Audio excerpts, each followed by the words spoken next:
Nebraska's National Agricultural Statistics Service, or NASS, says temperatures during March were 2 to 8 degrees above normal in the state. The latest report released this week says condition ratings for Nebraska's winter wheat crop improved during the month. NASS puts 63% as good to excellent, 4 points better than at the end of February. However, Nebraska Extension plant pathologist Wegulo says weather could now be favorable for stripe rust development.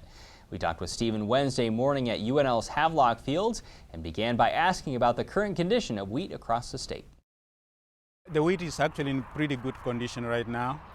We were worried a little bit about the recent snowstorm and the cold temperatures, but the wheat is not jointing yet. So after it starts jointing and growing and you have that foliage coming out and active, that's when we get worried if we have a cold spell. But right now, the wheat is in good condition. What potential problems might growers be able to scout their wheat for? Right now, we have stripe rust in Kansas, and we also have stripe rust in northeast Colorado.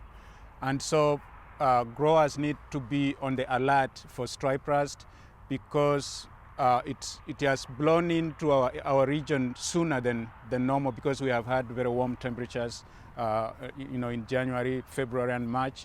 And so we are seeing it in Kansas sooner. We have also had reports of leaf rust in northeast Kansas, indicating that leaf rust probably overwintered in Kansas. That means we could see leaf rust sooner than we normally see it. Will weather continue to be favorable for its spread? Yes, we have winds. Obviously, they are spreading the spores. And then we have rain forecast. And the temperatures at this time are very favorable for stripe rust.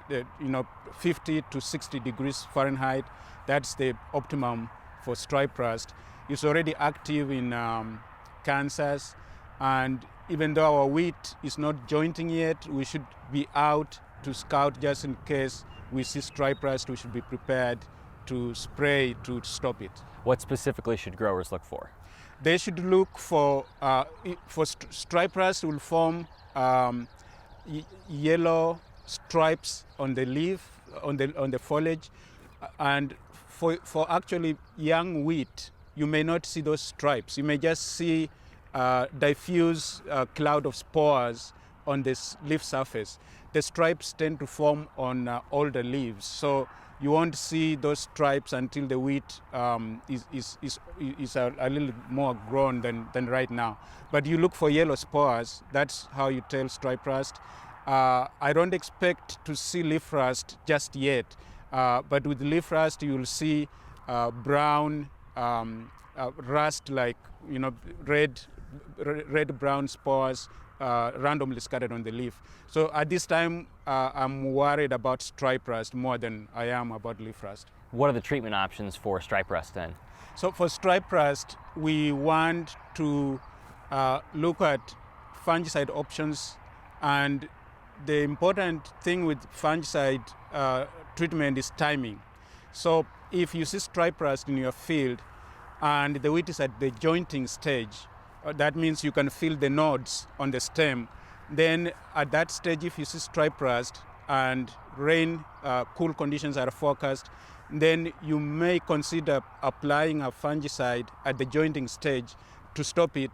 But if you do that, be aware that at the flag leaf, which is the recommended timing, you will also need to apply a fungicide at flag leaf to protect the flag leaf. So some farmers might realistically be applying more than once?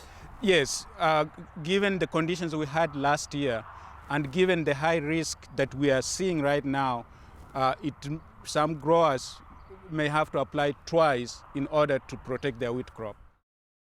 On the Market Journal website, you can find a link to Stephen's recent Crop Watch article on scouting and treating winter wheat diseases.